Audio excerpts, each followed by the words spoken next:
एक मिनट कृतिका, हम भी तो देखें क्या बना रही हो भाई तुम। अरे वाह, सर स्केच बना रही थी, सोचा थोड़ी प्रैक्टिस कर लूं। वो हमारे फोरेंसिक वाले अंकल, मेरा मतलब है फोरेंसिक वाली टीम आजकल वैसे भी बहुत बिजी रहती है। अच्छा, ये सस्पेक्ट है या कार्टून कैरेक्टर? ये तो कोई बिना नाक वाला आदमी लग रहा है। आप लोग ना क्या चल रहा है? इनका आर्ट सर। अच्छा, कहाँ है आर्ट? सर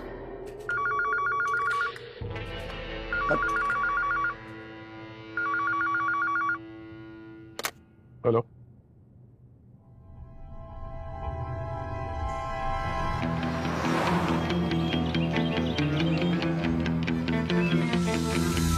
सर, विक्टिम का नाम है Dhiren, famous industrialist DK industries का मालिक।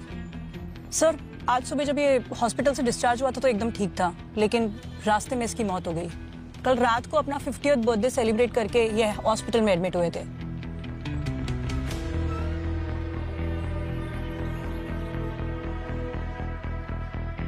जब ये सब हुआ, उनके साथ और कौन कौन था? सर, उनकी बेटी तृप्ति और उनका ड्राइवर रमेश। कितने सालों से आप धीरेन जी के साथ काम कर रहे हैं? मैडम 10 साल से। वानी, कल ये कितने बजे के आसपास हुआ? 7-8 बजे के आसपास। मैं तो रात भर हॉस्पिटल के बाहर ही था, फिर सुबह तृप्ति मैडम के साथ साहब को लेकर घर जा रहा था कि अचानक रास्ते में। आपको ऐसा क्यों लगता है कि किसी ने आपके पिता का खून किया है? क्योंकि उनके शरीर में ना कोई घाव है, कोई चोट के निशान, कुछ भी नहीं। सर, मेरे पापा बिल्कुल ठीक थे सर। हम उन्हें घर वापस ले जा ही रहे थे कि रास्ते में पता नहीं क्या हुआ, वो अजीब अजीब सी बातें करने लगे सर। वो कहते मुझे कोई मार देगा बेटा, मुझे कोई मार देगा, ऐसा बार बार बोल रहे थे सर वो। और फिर अचानक से ये हो गया। मैडम, साहब ना मरने से पहले बहुत डरे हुए थे। अच्छा, कल रात बर्थडे पार्टी थी उनकी, तो किसी के साथ कोई झगड़ा वगैरह हुआ था वहाँ पे? नहीं सर, पापा सबके साथ डांस कर रहे थे। मुझे उन्होंने नेक्स्ट सीईओ अनाउंस किया था सर। बस सर, अनाउंसमेंट के बाद पापा थोड़ा सा परेशान लग रहे थे सर। क्यों? नहीं, मतलब आपके सीईओ बनाने से किसी को कोई दिक्कत थी? कौन हो सकता है? सर, पार्टी में तो सब अनाउंसमेंट के बाद भी खुशी लग रहे थे, लेकिन हाँ सर, वो पापा की वो जो बिजनेस पार्टनर है अक्षय अंकल, वो अलग जाकर बैठ गए थे। पर सर, वो मेरे पापा के बेस्ट फ्रेंड है सर। वो ऐसा क्यों ही करेंगे सर? मुझे तो कुछ समझ में नहीं आ रहा, वो या कोई और भी ये क्यों करेगा सर? सर, मैं एक रिक्वेस्ट करूंगी, आप जिसने भी ये किया है आप उसे छोड़िएगा मत सर, प्लीज।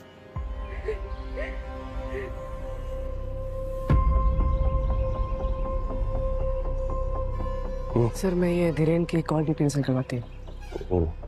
इस अक्षय से भी मिलना पड़ेगा। मैंने रोड के आसपास की सारी फुटेज चेक की, लेकिन कहीं कुछ नहीं मिला।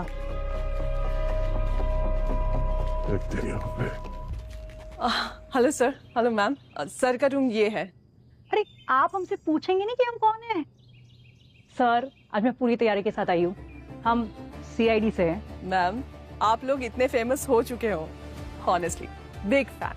आप मेरी फैन हैं? Thank you so much. Sir की। Thank you.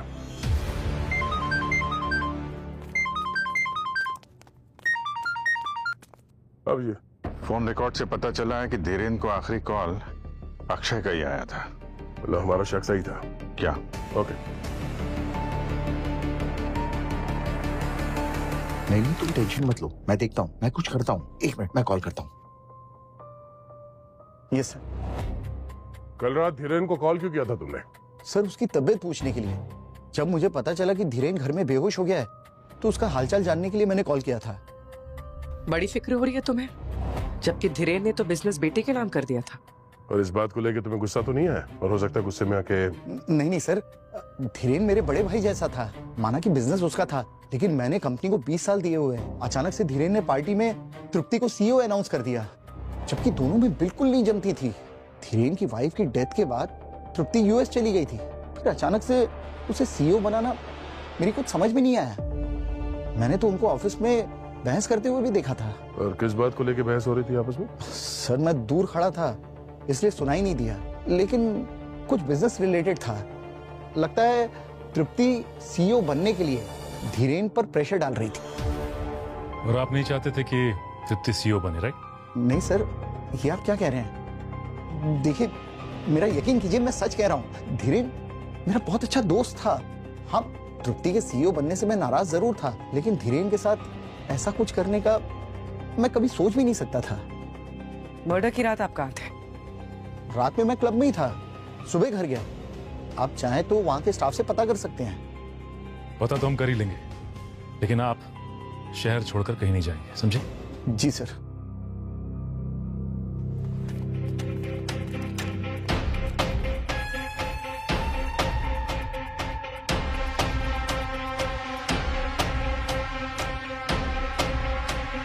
उठा, फोन उठा। Hello hello. अच्छा सुन,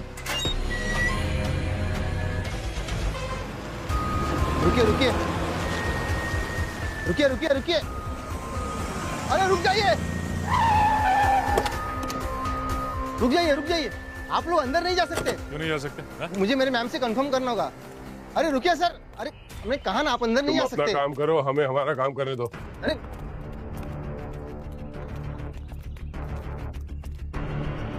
सर, कुछ पता चला कि खूनी कौन है? हाँ, पता चल जाएगा। खूनी शायद हमारी आंखों के सामने ही है। आपने हमें बताया नहीं कि आप और धीरेन के बीच ऑफिस में बहस हुई थी।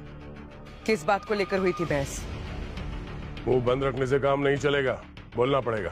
अक्षय ने हमें सब कुछ बता दिया है। अक्षय अंकल तो चाहते ही नहीं थे कि मैं सीईओ बनूं। नफरत करते हैं वो मुझसे, इसीलिए तो मेरे और पापा की पर्सनल बातें बता दी उन्होंने आपसे। अच्छा, तुम्हें क्या लगा वो हमें नहीं बताते? तुम्हें पता नहीं चलता? जो पूछ रहे हैं ना, चुपचाप उसका जवाब दो। तुम और तुम्हारे पापा के बीच में आपस में बनती तो नहीं थी, तो इतना अचानक ये प्यार क्यों? शर्म आती है मुझे अपने बाप पे। क्यों? ऐसा क्या किया था उन्होंने? एक नंबर के अय्याश आदमी थे, पर इसी चक्कर में पापा और मम्मी की लड़ाई भी हुआ करती थी।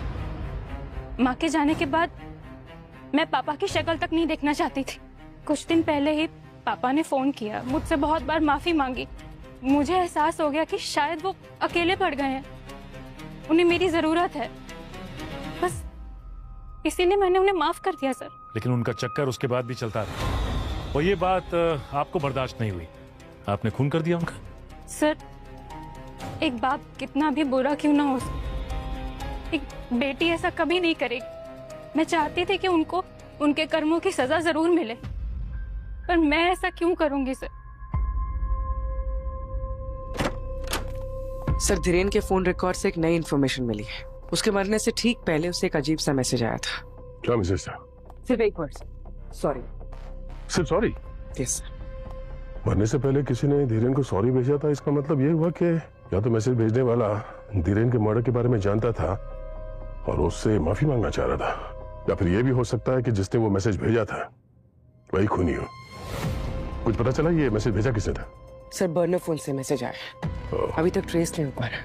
ठीक है, डिजिटल फॉरेंसिक टीम को भेज दो। ये मैसेज जो है इसका खूनी से जरूर कोई ना कोई कनेक्शन तो है। सड़ुंखे, फिर इनके लाश ने कुछ बताया? बताएगी बताएगी, पहले तो आप ये देखो, इसके ये क्या है ये सर में इंजरी देखो।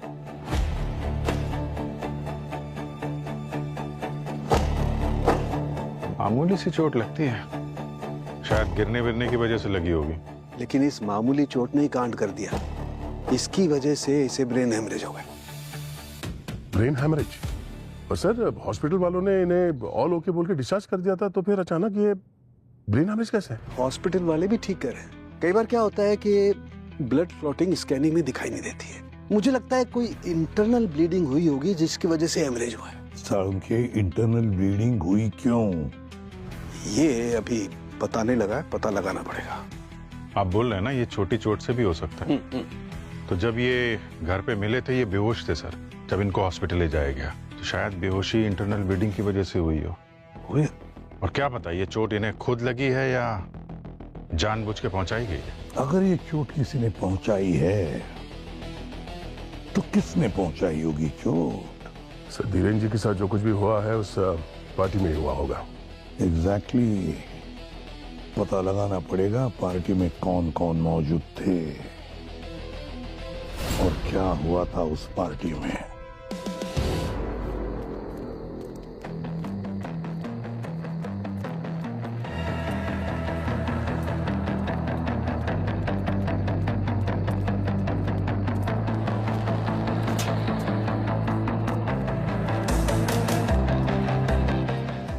सुनो, यस सर। हम सीआईडी से, या मैनेजर कौन है उसको बुलाओ। जी सर। सुरेंद्र सर। बोलो। सीआईडी वाले आपसे मिलने आए हैं। जी सर, बताइए।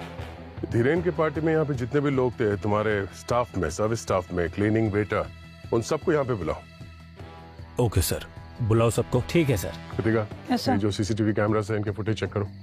सर्वर रूम का है? वो लास्ट रूम है यहाँ से।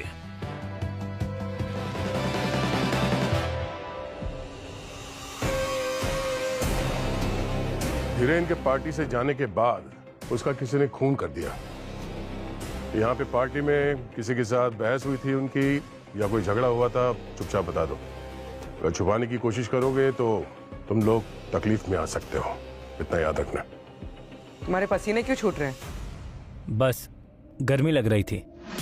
बेटा जेल में इससे भी ज्यादा गर्मी लगेगी तुम्हें, जो पेट में है बाहर निकाल। उस दिन उन दोनों को पार्टी से बाहर जाते हुए देखा था। वो दोनों कुछ बहस कर रहे थे। ये थे? यही थे। दूसरा आदमी इन पर बहुत गुस्सा कर रहे थे। क्या बात कर रहे थे, सुना तुमने? कुछ बेटी बेटी कर रहे थे। बेटी? सर सही देखिए।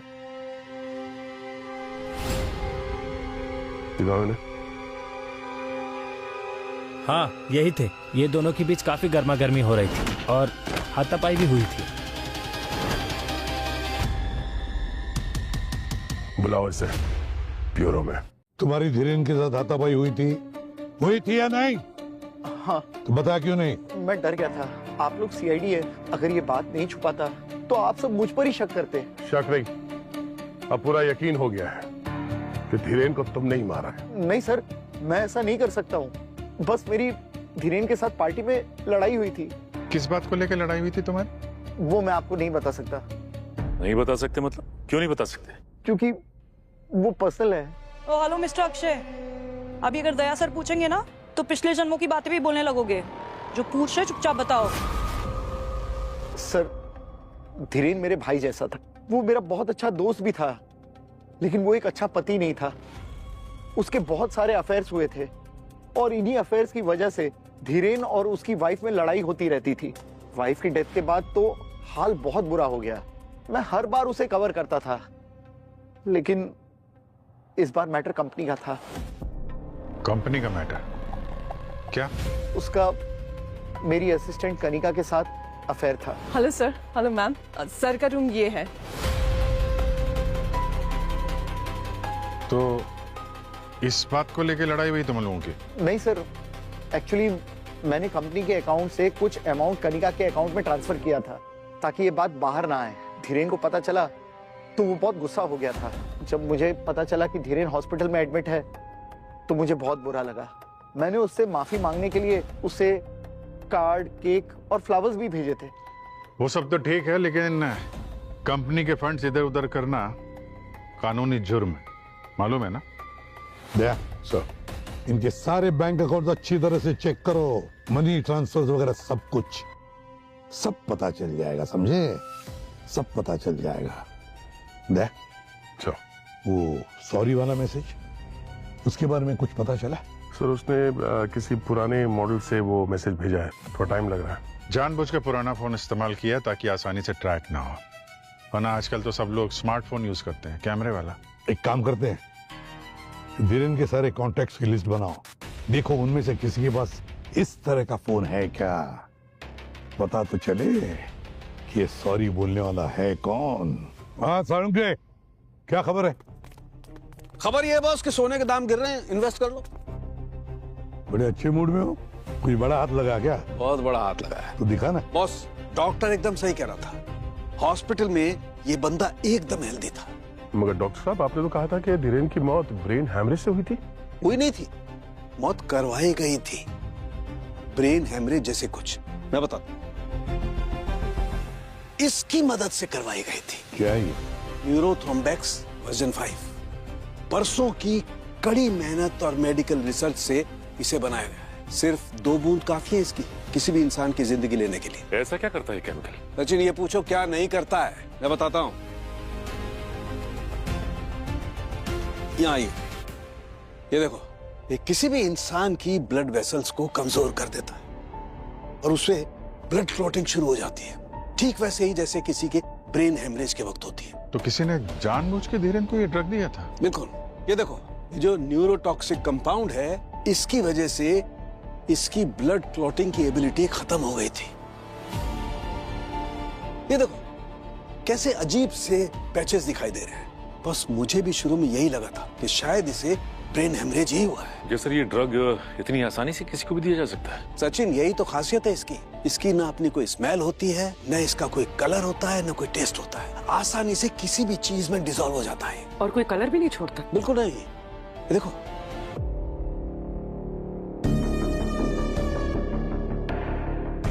हाँ यार, ये तो बिल्कुल पानी की जैसे। हाँ, किसी भी चीज में डिसॉल्व हो जाता है।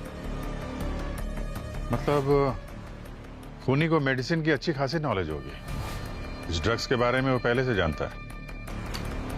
वैसे साउंड, एक बात बता, ये ड्रग, ये कंपाउंड न्यूरोथ्रोम्बेक्स 5 अपना असर करने के लिए कितना वक्त लेता है? 3 से 4 घंटे। 3 से 4 घंटे। और धीरेन की मौत कितने बजे हुई थी? सुबह के 7, सवा 7 बजे से। सर, हमने क्लब का सीसीटीवी चेक किया था। धीरेन 9 बजे से लेकर रात 1 बजे तक पार्टी कर रहा था। और सर 1:30 बजे इन्हें एडमिट किया गया था हॉस्पिटल में।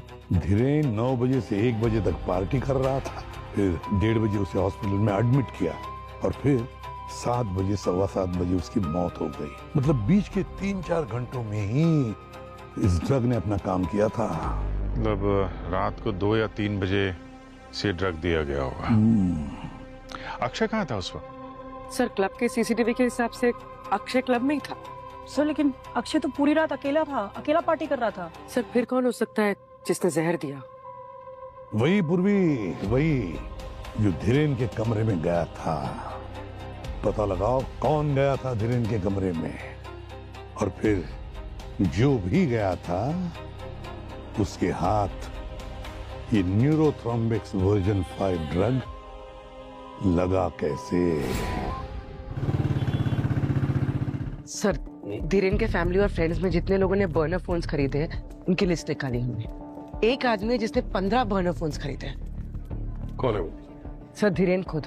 वो अपने स्टाफ को बर्नर फोन्स ही देता था। तो डिजिटल फॉरेंसिक को धीरेन के स्टाफ का फोन भिजवा देते हैं, पता तो चले कि ये सॉरी मैसेज भेजा किसने था। आइए सर। ये रही उस रात की फुटेजेस। लेकर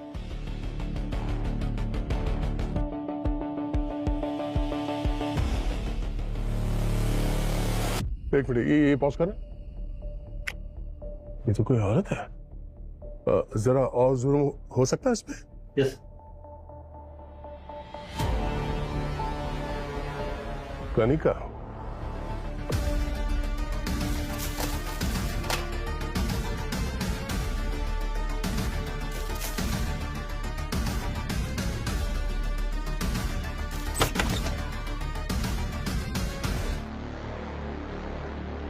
ये धीरेन के रूम में आप दोनों की ड्यूटी थी? जी सर। जी सर। आपने किसी को भी धीरेन को कुछ अलग से खिलाते हुए देखा? नो सर, डॉक्टर ने सर को कुछ प्रिस्क्राइब किया नहीं था और हमने भी अपनी तरफ से कुछ नहीं खिलाया। अच्छा, तो फिर जहर किसने खिलाया? जहर? जी हाँ, जहर। धीरेन की मौत जहर की वजह से हुई थी। उसे किसी ने जहर दिया था हॉस्पिटल में। आपने किसी को देखा इन्हें कुछ अलग से खिलाते हुए, या फिर बाहर से कुछ मंगाया गया हो? हाँ सर, एक पार्सल आया था केक का, साथ में कार्ड और फ्लावर्स भी थे, लेकिन तृप्ति मैम ने तो सिर्फ फेंकवा दिया था डस्टबिन में। सर कहीं वो जहर उस केक में तो नहीं था? ये केक कहाँ फेंका आप लोगों ने? सर हॉस्पिटल का सारा कचरा गार्बेज एरिया में फेंका जाता है। ठीक है, आप लोग जा सकते हैं। Thank you sir. एक काम करते हैं, हाँ सर। गार्बेज एरिया चेक करते हैं।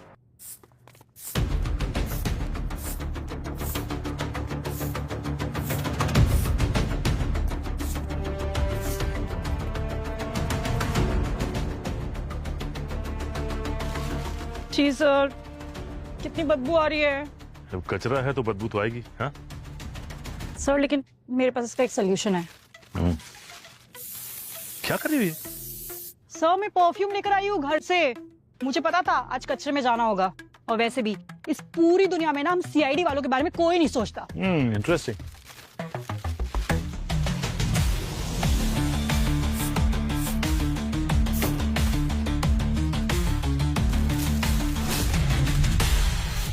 एक मिनट, ये धीरेन का रूम नंबर 417 था ना? हाँ सर।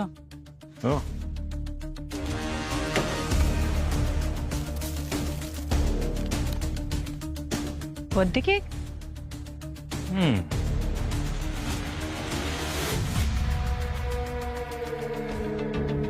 एक काम करते हैं, इसे फॉरेंसिक लेके चलते हैं। सर मैंने कुछ नहीं किया। I really love Dhiren. वो तो अपनी बर्थडे पार्टी में तृप्ति को हमारे बारे में बताने ही वाला था। फॉर इन्फॉर्मेशन मैं आपको बता दूं कि उसने ऐसे 4-5 और लोगों को ही बोला है। और जब उसने तृप्ति को तुम्हारे बारे में नहीं बताया, तुमने उसका खून कर दिया। नहीं, ऐसा क्यों कह रही है? क्या कर रही थी तुम उस रूम में? मैं बस मिलने गई थी। अक्षय सर ने पैसे दिए थे हमारा अफेयर छुपाने के लिए। मैंने वो पैसे भी लौटा दिए थे। सर मैंने कुछ नहीं किया है सर, मैं सच में कुछ नहीं किया है। सुनूंगा सर। हाँ सर। हाँ दया, मुबारक हो। किस बात के लिए सर? अरे भाई, जहर मिलने की खुशी में वो केक जो तुम लोगों ने भेजा था ना दोस्त, जहर उस केक में नहीं था। तो इसमें खुशी की क्या बात है? अरे सुन तो लो पूरी बात यार। जहर केक में नहीं था, लेकिन जहर केक वाले बॉक्स में था। जहर केक में नहीं, केक बॉक्स में था। अब ये क्या चक्कर है सर? कि ऐसा तो नहीं कि जिसने भी वो केक वहां पे दिया था, हाँ, जहर उसके हाथ में हो जिसकी वजह से वो बॉक्स में लग गया? There you are. Right. ठीक है सर, थैंक यू। सर वो नर्स भी बता रही थी कि केक खुला डिलीवर हुआ था, इसलिए तृप्ति ने वो केक डस्टबिन में फेंक दिया था। पूर्वी, पता करो ये केक जहां से भी डिलीवर हुआ था वो बॉक्स खुला क्यों था?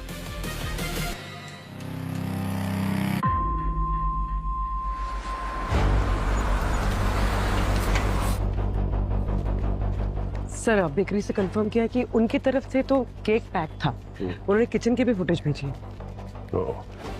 इसका मतलब जो कुछ भी हुआ है उस डिलीवरी बॉय ने किया होगा बॉक्स के ऊपर। अच्छा, बेकरी वालों से उसका एड्रेस यहीं का बताया ना? हाँ सर।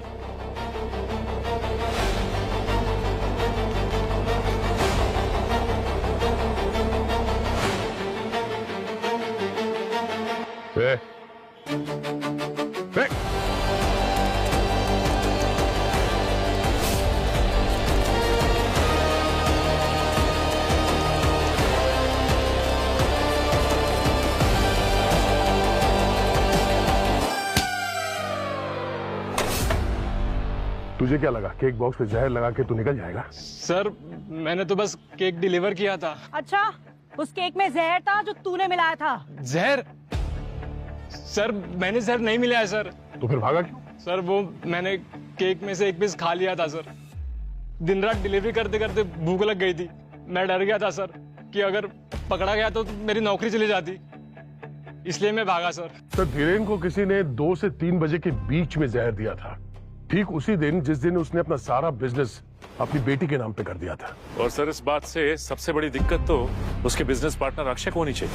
सर लेकिन अक्षय तो उस वक्त क्लब में था, और ऐसा मान भी लिया जाए कि अक्षय ने जहर भेजा हो तो सर उसके भेजे हुए केक में जहर था ही नहीं। जहर तो केक बॉक्स पर लगा हुआ था। सर केक बॉक्स पे जो फिंगरप्रिंट्स हैं हमने उसे चेक किए, वो किसी से मैच नहीं हो रहे सर।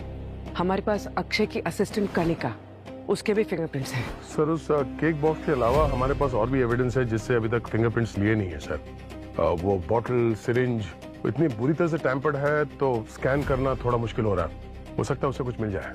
कि जो भी कोई है पहले जहर भेजता है और फिर सॉरी का मैसेज भी भेज देता है। बहुत शातिर समझता है अपने आप को, मगर उसे ये पता नहीं कि सीआईडी के चंगुल से कोई अब तक बचा नहीं है। पूर्वी, पता चला वो सॉरी मैसेज वाला फोन धीरेन के किस स्टाफ मेंबर का है? सर सॉरी वाला मैसेज तो स्टाफ में से किसी ने नहीं भेजा है, लेकिन इंस्पेक्शन के लिए जब हमने सारे लोगों के फोन्स लिए, सिर्फ इस रमेश ने, धीरेन के ड्राइवर ने, इसने अपना फोन नहीं दिया। ये वही ड्राइवर है ना जो खून के वक्त धीरेन के साथ था गाड़ी में? हाँ सर। तो फिर दया इस रमेश के घर का कोना कोना छान मारो, हो ना हो वो फोन उसी रमेश के पास ही होगा। तुमने अपना फोन क्यों नहीं दिया था? साहब मेरा फोन पहले ही चोरी हो चुका था। अच्छा, पुलिस में कंप्लेंट लिखवाई थी? हाँ साहब, उसकी रिपोर्ट भी है मेरे पास। तुम अकेले रहते हो इस घर में? हाँ मैडम। अच्छा ये बताओ कि किसी को हॉस्पिटल में आते हुए देखा मिलने के लिए धीरेन से? नहीं साहब, हॉस्पिटल में कोई नहीं आया था, बस तृप्ति बिटिया ही थी उनके पास।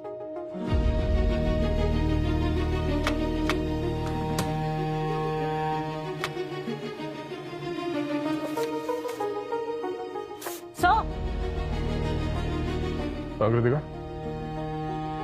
सर देखिए एक्सरे और ये मेडिकल रिपोर्ट।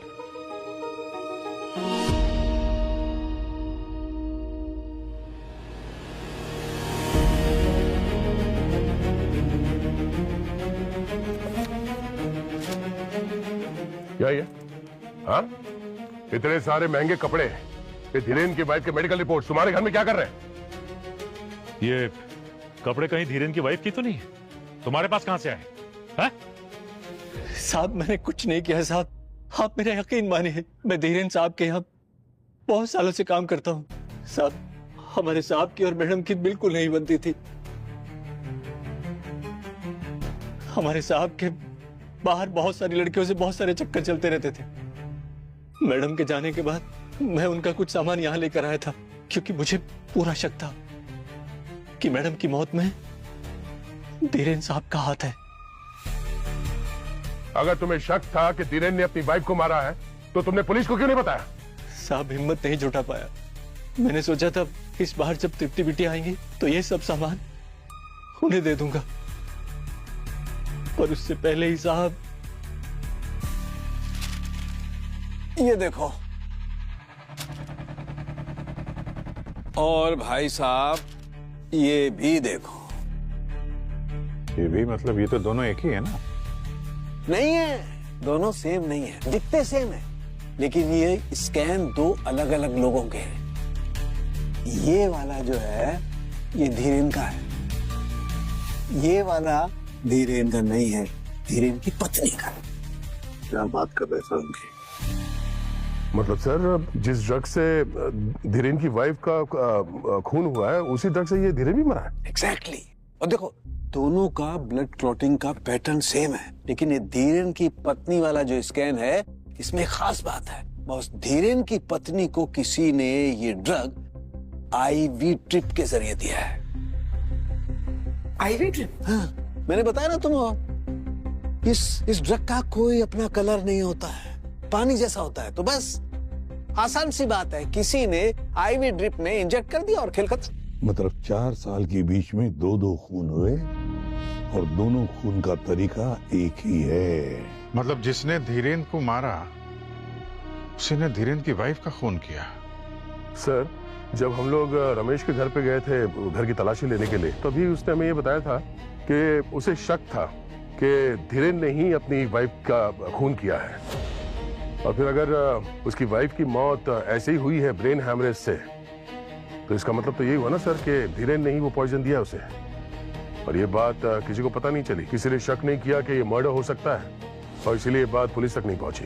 शक नहीं दया, पर किसी को पता तो चल गया कि धीरेन ने ही अपनी पत्नी को मारा है, और फिर उसकी पत्नी के खून का बदला लेने के लिए किसी ने धीरेन को भी उसी तरीके से मारा, न्यूरोथ्रोम्बेक्स V5 से।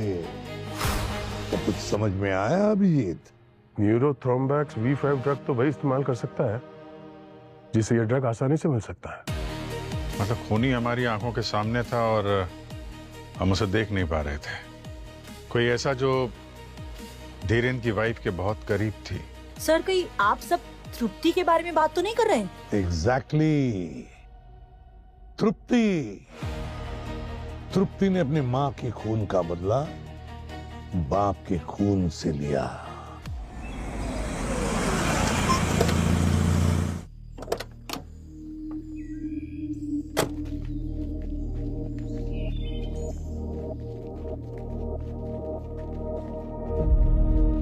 तृप्ति,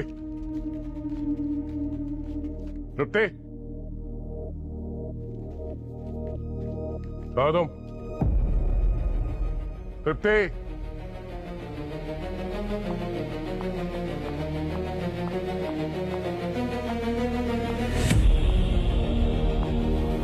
तुमने अपनी माँ की मौत का बदला लेने के लिए अपने बाप को ही मार दिया। ये क्या कह रहे हैं सर? मुझे कुछ समझ में नहीं आ रहा है।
Gracias.